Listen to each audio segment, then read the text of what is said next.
Northern Nigeria in worst state despite having highest representation in government. So guys, we know that the northern leaders have been the ones, that have occupied the longest of, representation in government in Nigeria. But guess what? When you think of hunger, you look towards the north. You think of illiteracy, you think towards the north. You think of anything from the negative angle, you look towards the north. Why? Why is it that the northern leaders keep failing the northerners? It's not as if they are not ready to better their lives, but because their leaders have decided to keep them in the dark. That is what has led to all the negativities we have seen surrounding northern Nigeria. Listen to this. Ladies and gentlemen, this morning, kindly join me and say a good morning to Vice President Kashim Shettima, the Vice President, Federal Republic of Nigeria. If you remember, one of the headlines from this Nigerian newspapers from the 13th of August on Tuesday, it says on the top right corner, Shettima blames underdevelopment in North on leadership. Oh, are we just knowing? If you remember just last week, in the peak of the End Bad Governance protest, one of the things that created the most fear were the numbers that we saw in northern states. Hundreds, if not thousands of young men moving across the streets and even destroying property, which led to curfews being declared in Kaduna and I believe Kano State as well. The main reason these people were worried about the protests going on in the north is because they are very much aware of how much they failed the people of northern Nigeria.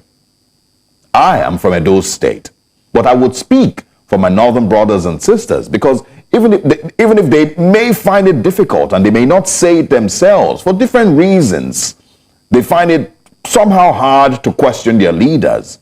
Even if they choose to stay silent, we all know that these people deserve better in those regions, and their leaders, according to the Vice President, have truly failed them. This is a region in Nigeria that has had undoubtedly more representation in Aso Rock since 1960. Abubakar Tafawa Balewa, General Yakubu Gowon, General Murtala Mohammed, Shehu Shagari, General Muhammadu Buhari, General Ibrahim Babangida, General Sani Abacha, Abdul Salami Abubakar, if you remember, Umaru Musa Yar'Adua, and then President Muhammadu Buhari again for the second time. Keep in mind also that while we had these presidents from, the times that we had presidents from southern Nigeria, we always had northern vice presidents. If you remember, Atiku Abubakar and Namadi Sambu were the most recent. And yet, northern Nigeria still has the most staggering figures of poverty. Northern Nigeria still has the highest levels of out-of-school children. Again, the reason that they are worried about the protests in the north is because you know that you have failed them and failed them more than the other regions. Leadership and members who have represented people from the north have truly failed them. And that includes, with all due respect, our dear Vice President Kashim Shettima, who was governor of Borno State from 2011 to 2019, Senator Borno Central from 2019 to 2023. So if he is suddenly talking about those who failed the North in their leadership, he is included. Borno State still ranks one of the highest in poverty and terror attacks. Not long ago, the BBC aired a documentary just a few weeks ago that told about 4.4 million children who are malnourished in northern Nigeria, including in Katsina State, where our former president for 8 years, Muhammadu Buhari, hails from. Some people will say that the failure of leadership in northern Nigeria is maybe even intentional. The weaponization of poverty and religion, the Almajiri system, the use of these millions of vulnerable children to boost election figures. These are tales that we've heard for so long. It is one of the biggest shames of our country and for all northern leaders. I mean, how do you look at yourselves every day? I mean, I see these pictures, I see these faces in the National Assembly, I see them everywhere. Faces of northern leaders. How do you look at yourselves every day, seeing the level of poverty around the states that you've governed and you've led for decades? How do you call yourself a leader and your region is plagued with that level of poverty and out-of-school children, malnourished children, children in IDP camps? What did the millions of people in northern Nigeria do to deserve such failure of leadership as stated by our dear Vice President Kashim Shettima. To the leaders in Northern Nigeria, the worry that you had when you saw those numbers protesting in the north, they're a result of the monsters that you've made over time. And the monsters that you have been breeding are slowly waking up. Good morning, Nigerians. Because it was a job I had to do. And maybe it is a job that they on the other end have to do. But I found that really, really very touching moment in my life. In 1969, a few months to the end of the Civil War, Babangida married Mariam. They remained married until her sudden painful passage in December of 2009. The marriage produced 4 children: Aisha, Muhammad, Aminu, and Halima. On record, General Murtala Muhammad, as head of state, was determined to leave a legacy in Nigeria and his constituency, the military. Murtala Muhammad embarked on a program of demobilizing the military barely 5 years after the Civil War. He found no better candidate for the assignment than the gap-footed young officer.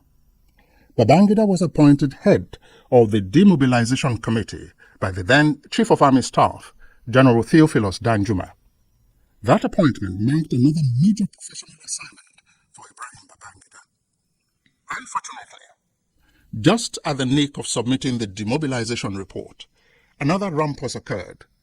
Lieutenant Colonel Dimka was on national radio to announce the overthrow of the young administration of General Murtala Muhammad. That was on February 13, 1976. The dangerous task to flush out the military adventurers fell on Ibrahim Babangida's shoulders. So when I got into the army headquarters, I went up and people were saying, "Where have you been? We are looking for you." I didn't know, quite frankly, what was happening at that time. So I looked at my watch and I said, "No, but I wasn't late. The conference was supposed to start at 9 o'clock. Then they said, somebody said, "Didn't you hear?" And it was, so I went up to go to see the Chief of Army Staff, General T.Y. Danjuma. He said, "Ibrahim, where have you been? We have been looking for you." I said, "We are not late, sir. Bye." So he said, "Didn't you hear what happened?" I said, "No."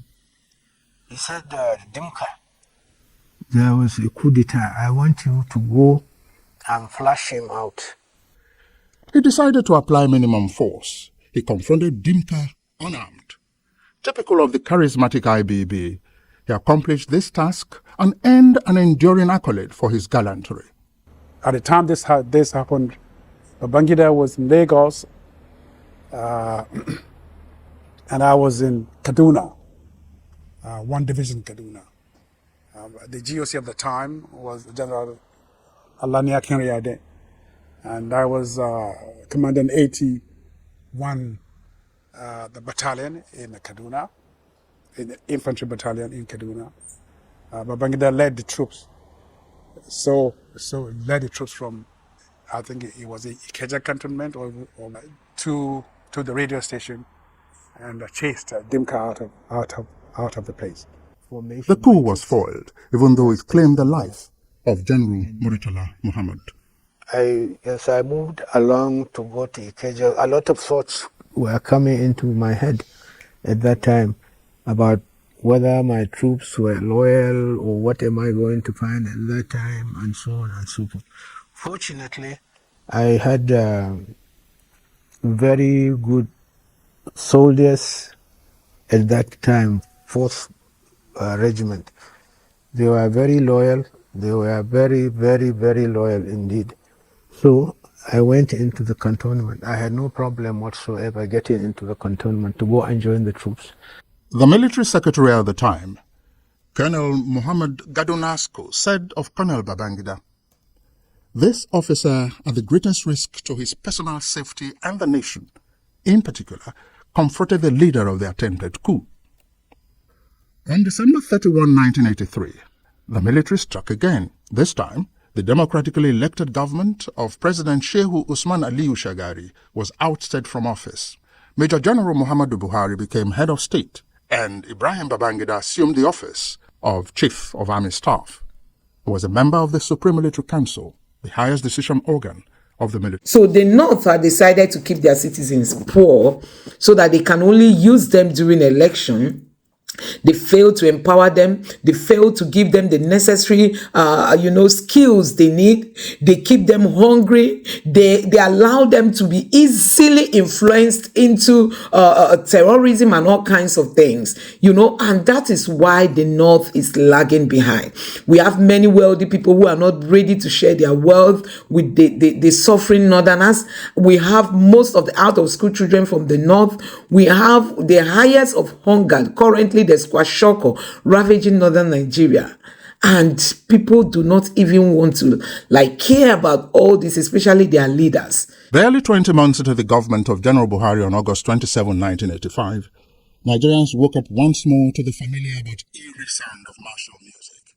This time, no one was particularly excited, especially after the trauma of the uninspiring presidency of Shehu Shagari and the authoritarian regime of Buhari and Idiagbo. It was to a nation in despair that Brigadier General Sani Abacha announced a change in its leadership. Abacha's reasons did not differ fundamentally from what he had earlier broadcast in 1983, having heralded the December 1983 coup that brought Major General Muhammadu Buhari to power. Brigadier Joshua Dogonyaro would later come on air to explain the rationale for this sudden change in government. Major General Ibrahim Babangida was subsequently announced as the head of the new government. I will tell you a story. One of our students, Ibrahim Tayo, colonel who died during the same Dimka coup. One day we were traveling and he saw some junior officers reading a book, How to Stage a Coup. And Ibrahim Tayo was a very brilliant person, and he's well read. So he got the book out of the hand of the young officer. He said he gave him a chapter in the book. He said, make sure you recite this chapter. Get it into your brain. Let it.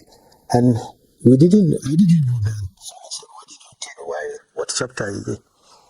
Then he gave me the book. I saw the chapter. The consequences of failure. He said they should read it very well and understand it. And always I was remembering that story, the consequences of failure. So you find those of you involved are going to be killed. Those of you who connived will also be killed. Everybody will be killed once it fails.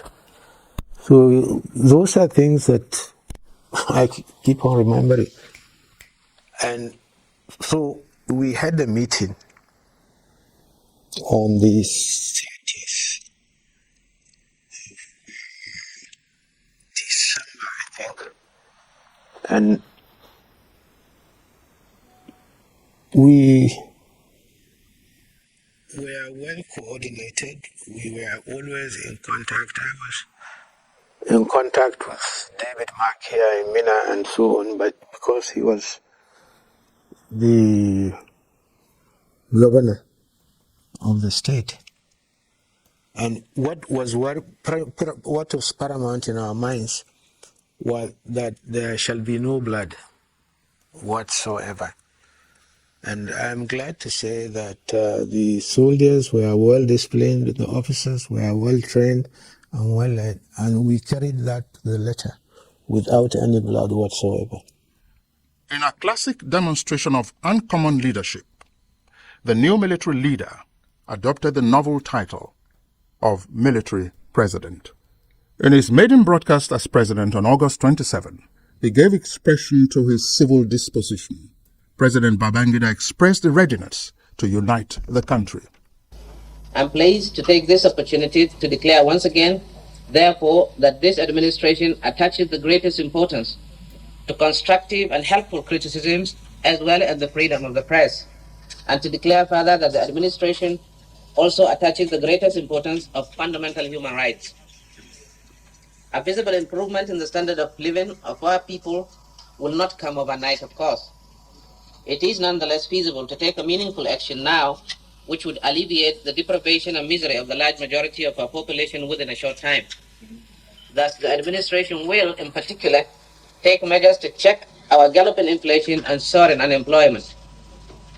Part of these measures may require a review of our ongoing negotiations with the International Monetary Fund and our current debt servicing ratio. And I trust that we will be able to count on the goodwill of your countries and organizations on this issue. General Babangida is perhaps the most prepared of past and present Nigerian leaders. For instance, it took less than 2 weeks for the Babangida government to constitute its cabinet on assumption of office. His appointees, most of them civilians, remain the best crop of Nigerian intellectuals in public office. You are all aware of the circumstances which led to the change in the leadership of the government of this country, and I need not to repeat it here. Let me first of all congratulate all of you for a well-deserved appointment as members of the Armed Forces Ruling Council, a body which now replaces the former Supreme Military Council as the highest ruling organ of government. Your selection was made on your personal merit and experience, and not because you represent sectional or particular geographical areas of the country.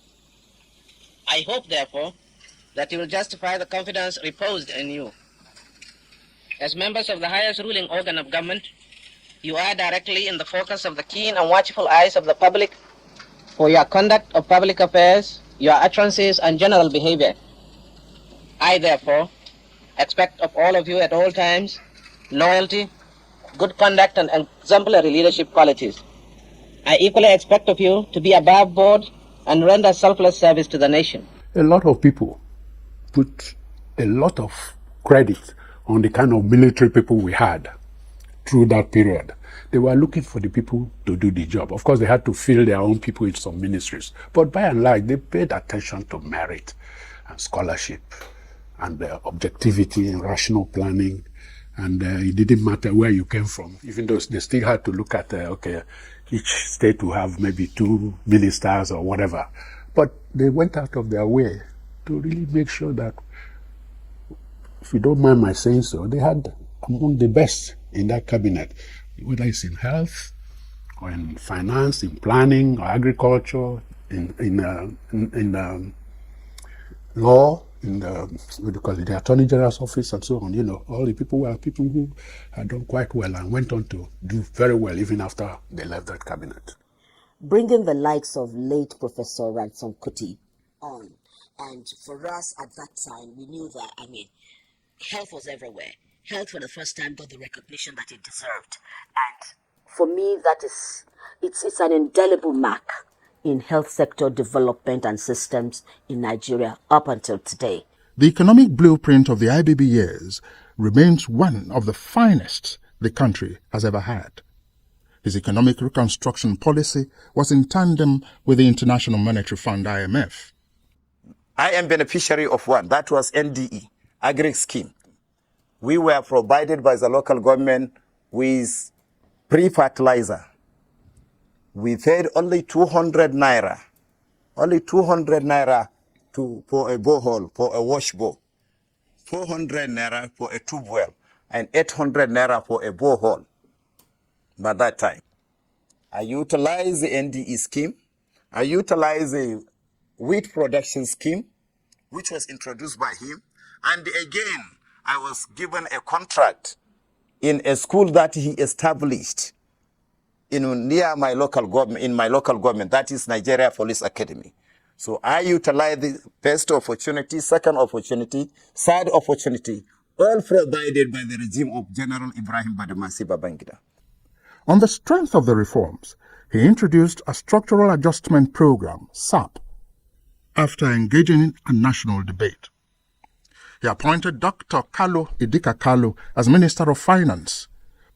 The adoption of SAP was noble, but not without its challenges. We had to think of our own policies within the concept of restructuring the economy. It didn't have to be like Korea or Taiwan or Japan or Zimbabwe or Kenya or Argentina or Brazil. It had to be something that would be based peculiarly on Nigerian circumstances. But we got fixated on the name, SAP. An issue that became very vexed. You see, and it's not just Nigeria, many developing countries. The whole concept of debt It's a very negative concept, whereas it doesn't have to be. I mean, when you really think of it in more domestic terms, that's why you have banks of different sorts. They are to encourage people who have discovered projects that make sense, which they can say, if they got the money to implement, of course they'll be able to pay back from the project stream. So it doesn't have to be a negative thing, but it was a negative thing. They say we borrowed $1 billion. For Nigeria's economy, that was nothing. As a union leader then, he set up this IMF debating committee, whether or not to take the IMF loan. And I think it kept Nigerians busy. But the point you can make, the general is a very, very intelligent and sound human being. He may not have, quote, take the IMF loan, but he adopted the policies. And our fear was not the fact of the loan. It was the conditionalities that we were objecting to, which included devaluation and liberalizing trade, allowing imports, removing restrictions. We told the country that this program is not going to be an easy program. It is going to be tough. But we appreciated the resilience of the Nigerian people. And we counseled that if they work hard, the program will be very, very beneficial to each and everybody in the country. But if we decide to break down or to succumb to the pressures of the reform, then we are not going anywhere. I was honest enough to say it because I realized that it is not going to be easy. And I'm glad that people realize it later after going through some of this. People who stood firm to do what we were trying to do, let's say in privatization, for example, they are now today some of our successful captains of industries in this country.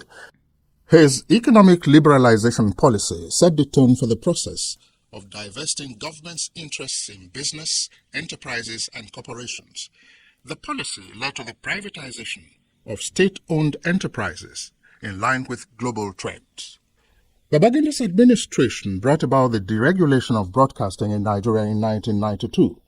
After about 50 years of radio and television broadcasting in Nigeria, and where it was only government monopoly, he decided in his wisdom to allow private ownership. And that is where people like me also had an opportunity again to show interest and invested in the first private radio, invested in the first satellite television broadcasting in Nigeria, and distributed the signals across the whole continent of Africa and globally. He established the Federal Road Safety Commission to reduce carnage on our roads and solicited the support of Professor Wole Soyinka to drive the process as pioneer chairman. In infrastructure, the IBBS birthed some of the country's most ambitious and life-transforming projects. The Ajaokuta steel complex, which was abruptly truncated when there was a change of government in 1983. When President Babangida came back in 1985, 2 years had lapsed. It was with a little bit of struggle and with a lot of damage already done by that truncation over a period of over 2 years to resuscitate the Ajaokuta steel rolling mill, and went ahead to try to complete, as at the time he was leaving office, Ajaokuta was already over 95% completed. The third mainland bridge in Lagos, stretching over 11.8 kilometers, which was once the longest bridge in Africa, linking mainland Lagos to Lagos Island, Nigeria's commercial nerve center, was completed by President Babangida. General Babangida took Nigeria on a journey of fundamental political re-engineering. He set for himself the task of bringing about a new political culture. He was in constant touch with the people. He preached attitudinal change and patience. He appealed to the understanding and the buy-in of the people to his policies and programs by deploying his charisma and power of persuasive presentation. He was a military president, but he was very democratic. He listens to people. Even if they take decision that is not people-oriented, he reverses it to ensure that he carries everybody along. And that makes him a very democratic leader. For me, President Babangida did a lot for this country. He did so much. And his wife, she brought the idea of women, this issue of rural women that Mrs. Babangida brought, that what also gingered Nigerian women into politics. I was very much in contact with the general feelings within the society. I have friends that come across or cut across the entire spectrum of the society. I was interested in governance generally. So I'm always in contact with people who are affected by governance. A transition timetable was drawn up, setting the terminal date of military disengagement for 1992. The timetable was designed to establish a gradual and graduated learning political process, with the ultimate result of establishing a new political culture. He started the process of creating the Third Republic in 1988-89 with the Constitutional Conference.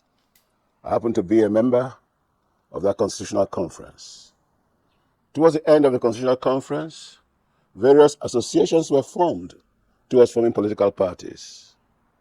But I think he was very wise in looking at the political structures around the world and found that every country that was successful had two major political parties. And if he had allowed a motley of political parties, the whole country would have been in confusion. The National Republican Convention, NRC, was referred to as a little to the right, and the Social Democratic Party, SDP, which was a little to the left, emerged. His ultimate intention was to wrest political power from those he described as moneybags and make Nigerians equal funders and equal joiners. Indeed, the formation of these parties and the leadership of those parties were not imposed. It was democratically done. I was elected first national chairman of the NRC in 1990 in a major convention here in Abuja. Many people did not give me any chance of winning that election, but fortunately, it came through that I won the election. The other party is the SDP, the Social Democratic Party, the one to the little left. And the head of that party, chairman, was Ambassador Babangida Kingibe. And so there were 30 states in the country at the time. And we went into elections in 1991 for the governorship.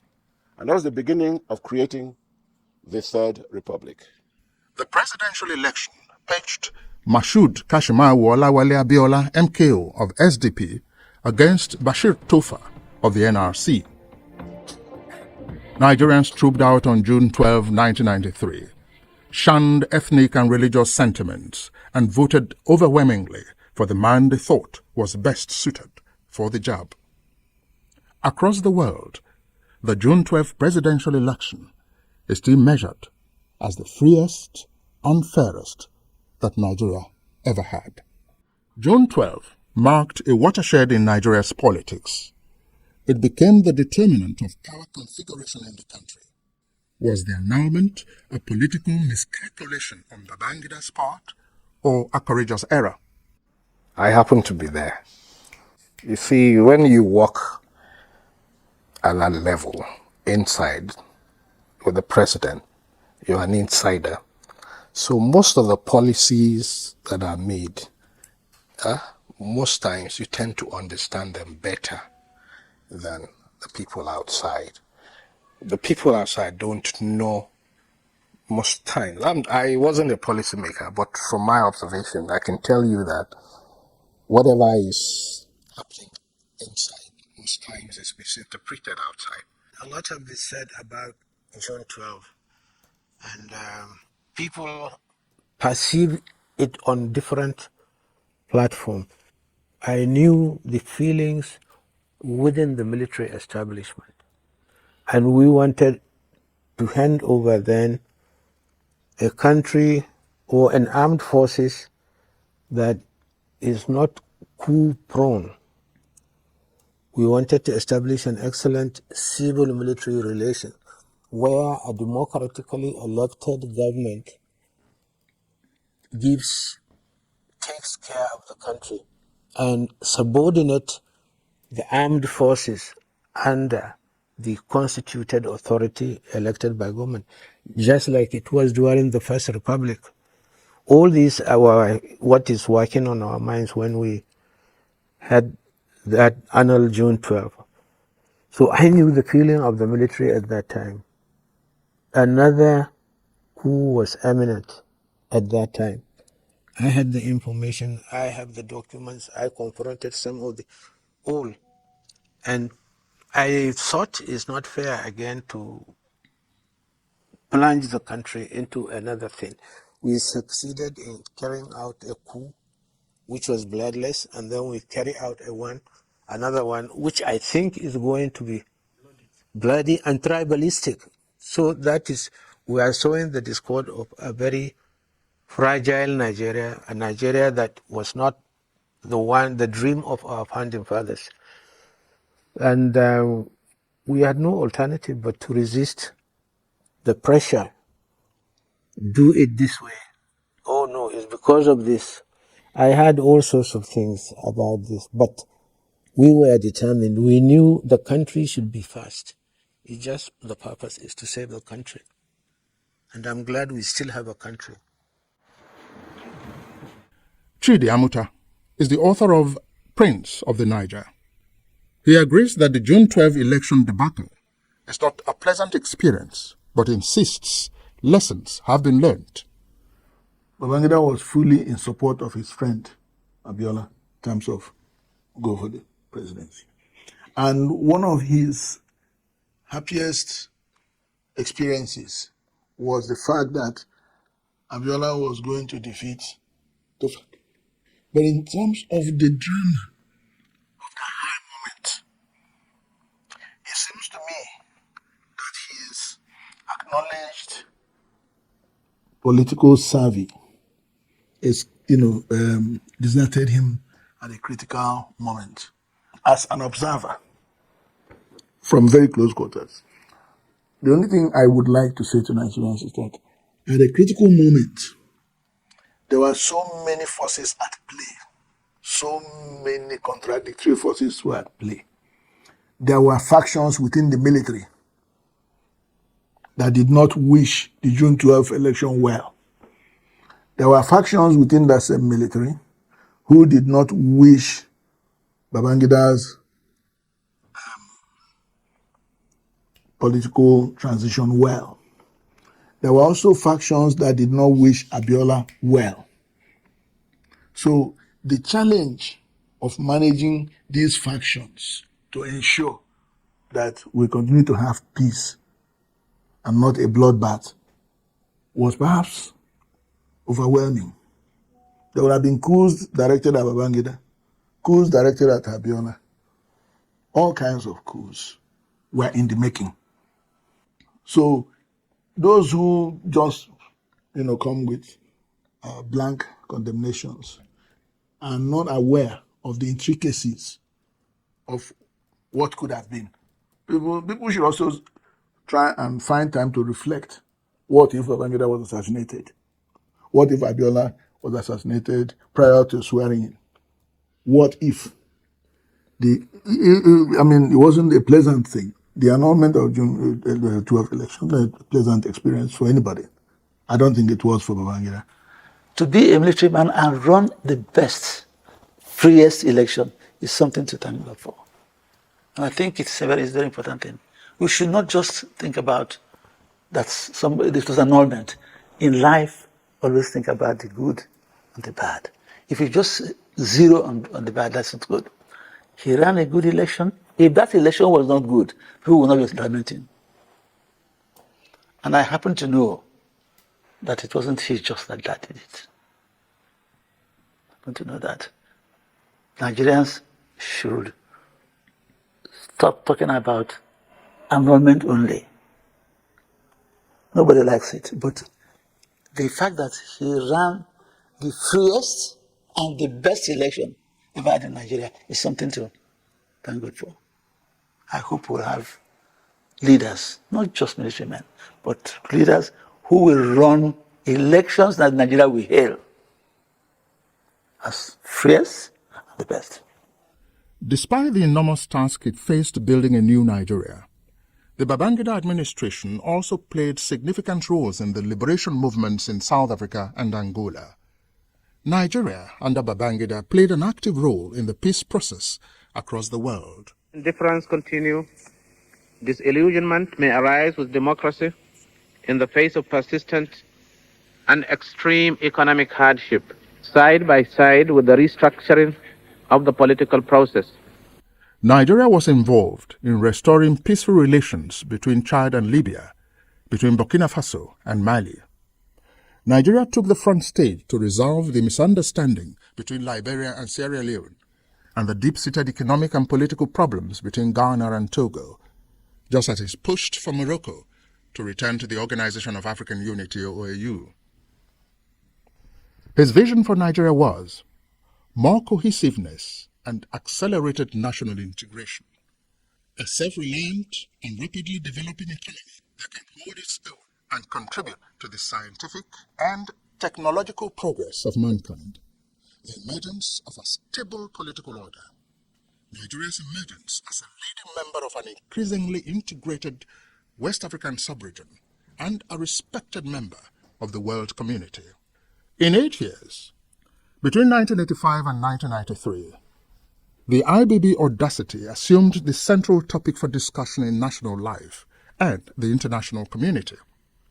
Without a doubt, he had the presence of a typical dictator, yet he maintained the modesty of a gifted statesman in a democracy.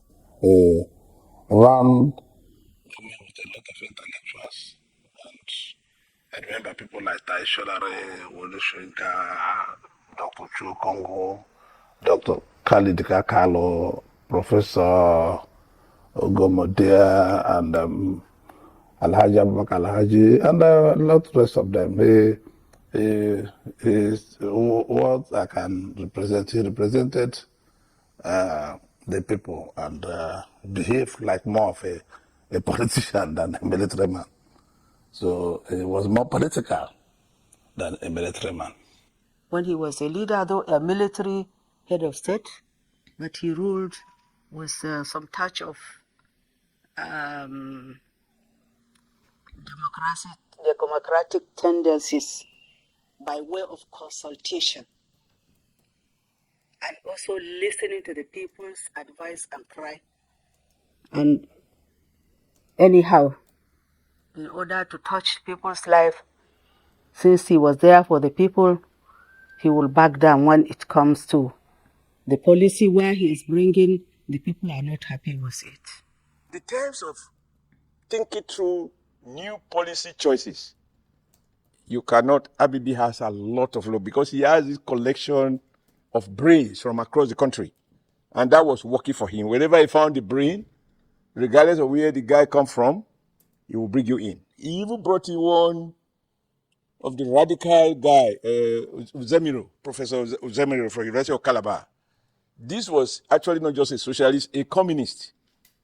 And he co-opted him into what he called Presidential Economic Advisory Committee, which was chaired by Professor Aboyade. So when we go for that, we have a meeting with the committee to present Labour's perspective on economic and social policy choices. You will find a communist there, or a socialist of repute, who is a professor, who who teach us all the little things we know about the evils of capitalism vis-a-vis the beauty of socialism. You now find him sitting on the side of government and tell you, don't worry, we've gone through it. Trust me, I'm here to represent your interests. Now, that capacity to bring people from various backgrounds, regardless of their ideological orientation, which he knows, gives every segment of society a sense of, oh, we are all involved in it.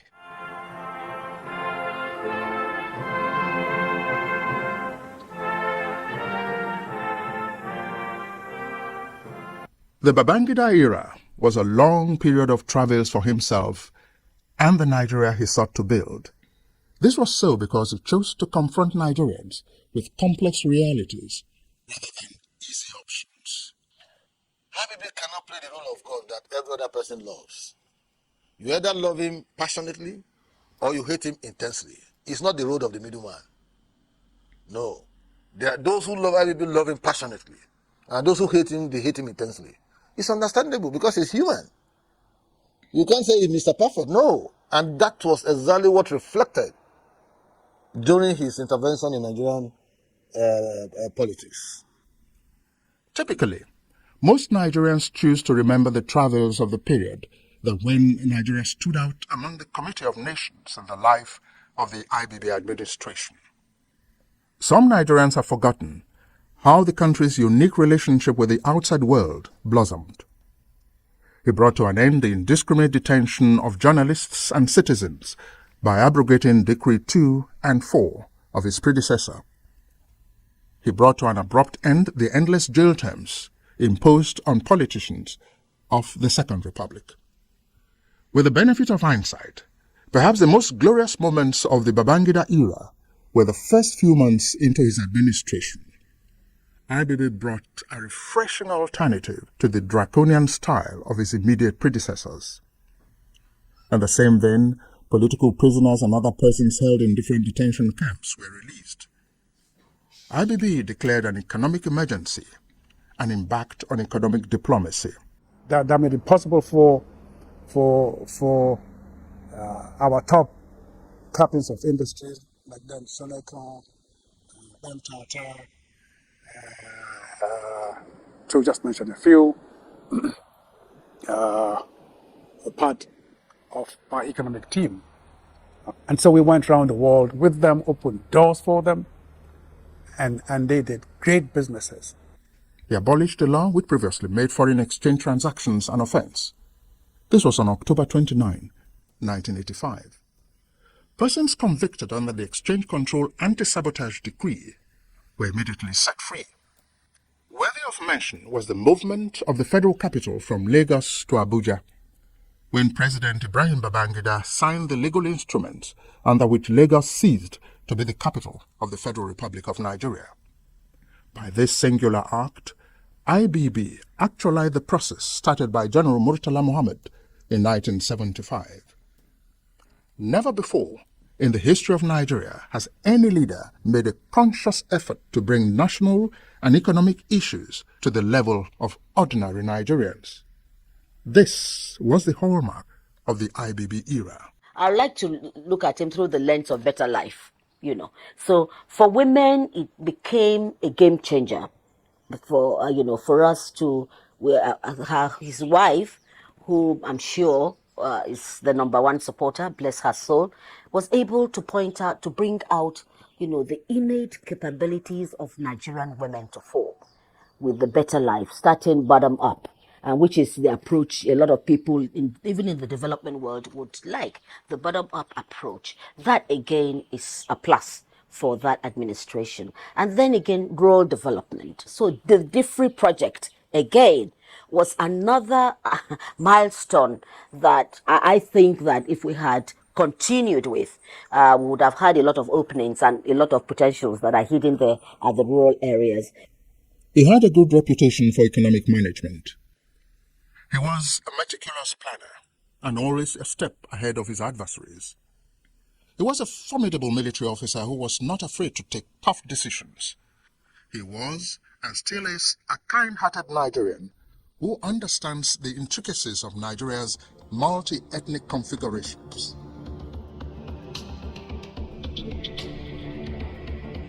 When General Chukwuemeka Ojukwu came back from exile, part of the understanding with him was that they will release his father's properties, the properties belonging to Ojukwu Transport Limited. Now, there were 19 properties, 19. 14 of them were in Ikoyi, 4 were in GRA Apapa, and 1 was in Yaba. So I went to General Aguzo, who was the NSA, and I said, General, I don't think this country has been fair to the Ojukwu family. He says, why? I said, this man came back. They promised him to return the father's properties to him. They didn't. If it's punishing Emeka Ojukwu that the country wants to do, the property does not belong to Emeka Ojukwu. The property belongs to his father, who actually even helped this country at a point in time when they were in need. This was November 1992. We came to Abuja, and the general took me to President Babangida, and he says, we will release the properties. Now, between November 1992 and August 20th, 1993, the properties were gazetted, and he signed them on the 24th of August, 1993. So from November to August, it was a question of about 9 months. All the properties belonging to Ojukwu Transport Limited was released. So you can see the kind of person that President Babangida is. He remained a lovely husband to his adorable wife until death separated them. He remains a dependable ally and confidant to his children. He loves to hear what is going on, even things that I tease him about. I mean, there's a private joke that we have that I've driven all his girlfriends away because I look after him so well. And then I tell him that if they're so serious, they won't run away. So he has the biggest sense of humor can ever imagine. But you have to be very careful because it's a smart sense of humor because you could be taken off guard with what you say. Whenever I talk to him or talk about him, I have a smile on my face because he has really helped mold who I am today. He has taught me so many things and values instilled in me. But above everything, he has taught me to be extremely patient and extremely tolerant. And it is helping me today. General Ibrahim Babangida may be a victim of the unintended consequences of the annulment of the June 12, 1993 presidential election.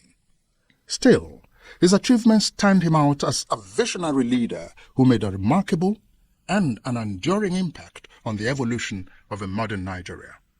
For instance, Professor Wole Soyinka was bitterly complaining about road accidents. He initiated and established Road Safety Commission and invited Professor Wole Soyinka to come and look after it. I could remember Tai Solarin was so much complaining about poverty in the country. He established People's Bank, Community Bank, and invited Tai Solarin to look after People's Bank, to give people loans, soft loans, in order to establish, to raise capital for small enterprises and small businesses. Again, Professor Jerry Gana, he was complaining in the university that people are not aware of what is government. He established MAMSA and invited Professor Jerry Gana to be in charge. So this is a listening ear. This is what people are expecting now. For somebody to say no, he has not done, I think it's bias. The NCC for communication started under him. The mobile telephony 090 was introduced by him. National Broadcasting Commission was established by him. He liberalized banking. People, the younger generation don't know that there used to be just 5 or 6 banks in Nigeria. It was Babangida who started what you call SSS, the Defense Intelligence Agency, National Intelligence Agency, as different from the police and the military intelligence. The final push that brought Mandela out, restoration of ties with Israel, restoration of ties with South Africa, support for the Palestinian Liberation Organization, and all the other liberation movements. So you are dealing with somebody who, within a period of 8 years, was able to literally take apart the architecture of state and reorganized it to something he thought would be workable. Excellent. How are you today? Good. Thank you. Even now, the Babangida phenomenon has become a benchmark for assessing leaders before and after him. He is acknowledged as a vital force in Nigeria's history. I remember that for him to have achieved what he achieved and the way he's regarded in society, it reminds me that now I have to compose myself. It reminds me that I have to imbibe empathy in me as well. He's a man of a heart. He has a huge heart, and he's forever loyal to his friends. The man, I worked with him from 1987 till 1993, when he stepped aside, and I actually had to stay behind till 1994 to complete some projects I was doing then, But having said that, it was one of the highlights of my career. When you work for somebody that actually recognize what you do and appreciate what you do, it brings the best out of you. The Nigerians are very easy to govern if you come up with honesty and not double standard, with sense of purpose and not hypocrisy, with objectivity and openness and not being selective in the way and manner you dispense your leadership essentials. So, in a new Nigeria, which we all crave for, we want to see a president that is truly Nigerian. And that is what IBB is. He's a kind person, very kind man, unless you don't meet him face to face. Anything he has in his hand, you can take it away from him. At his own time, this country was very united. Every area, the young people were hoping and they were encouraged to participate actively. But today, it is the government itself that goes around the whole world to inform the world that Nigerian youths are indolent, they are corrupt, they are criminally minded. They are the ones demarketing. This was something that did not happen during the IBB years. We wanted to meet with the president. To my surprise, as we enter, we're about a 7-man delegation led by the NSC president, then Pascal Bafia. As we entered, he apparently had details of each and every one of us, including my small self. And he said, "Oh, Adams, you work like a military officer. I tend to work fast." I said, "How is your wife, Clara?" That's the wife of the name of my late wife. So I'm like, how does this man know my wife's name? And how are the children? One is this, he got it in a brief on each and every one of us. So he called each of the 7-man delegation. And that already kind of disarmed us because we came there angry. The Babangida era remains a crucial and essential part of the narrative of the Nigerian nation state and space. There was a military officer called Ibrahim Babangida who grew up and joined the army, and he was able to serve when the country and the army needed him at the most important time in the development of this country. And I'm glad that I did serve. Ibro, we've done well for Nigeria. We've made our mistakes. And we'll be less officers and gentlemen not to own that up. But whatever mistakes were made not deliberately. We made hoping that what we're doing was the best for Nigeria. It is now left for the generation behind us to correct those mistakes and take our country higher. So you must not have any regret whatsoever. No regret whatsoever. We want a country like under you, united, where tribe, ethnicity, religion, color of skin, whatever diverse differences we have, didn't matter. What mattered was, who are you? Your character. What can you offer to build a good country?